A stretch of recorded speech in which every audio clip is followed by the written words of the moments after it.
మొదటగా top 1 news details చూద్దాం. కేంద్ర హోంమంత్రి బండి సంజయ్ కొడుకు బండి భగీరథపై పోక్సో కేసు నమోదైంది. పేట్ బషీర్బాద్ పిఎస్లో నమోదైన ఈ కేసు ఎఫ్ఐఆర్లో కీలక అంశాలు పేర్కొన్నారు. బాలికతో కలిసి తిరిగినట్టు బండి భగీరథ్ అంగీకరించాడు. బాలిక ఇంట్లో ఫంక్షన్లు, వేడుకలకు హాజరైనట్టు, ఆమెతో కలిసి గుళ్ళు, గోపురాలకు తిరిగినట్టు వెల్లడించాడు భగీరథ్. బాలిక తండ్రికి 50,000 ఇచ్చినట్టుగా ఒప్పుకున్నాడు. అటు తాను బండి భగీరథ్ మోయినాబాద్ ఫామ్ హౌస్లో గడిపినట్టు బాలిక చెప్పింది. నిన్న సాయంత్రం 4 గంటలకు ఫిర్యాదు చేస్తే బాలిక కుటుంబం తరఫున ఎఫ్ఐఆర్ రాయలేదు పోలీసులు. బాలిక కుటుంబ సభ్యులకు ఏ సమాచారం చెప్పకుండా గంటల పాటు సాగదీశారు. బాలిక ఫిర్యాదు తీసుకోకపోగా సమాచారాన్ని బండి కుటుంబానికి చేరవేశారు.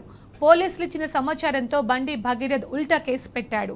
నిన్న సాయంత్రం 5 గంటలకు యువతి కుటుంబంపై కరీంనగర్లో బండి సంజయ్ కొడుకు ఫిర్యాదు చేశాడు. వెంటనే ఎఫ్ఐఆర్ నమోదు చేశారు కరీంనగర్ పోలీసులు. బాలిక ఫిర్యాదును ప్రతిచర్యగా చిత్రీకరించే కుట్ర జరుగుతోంది.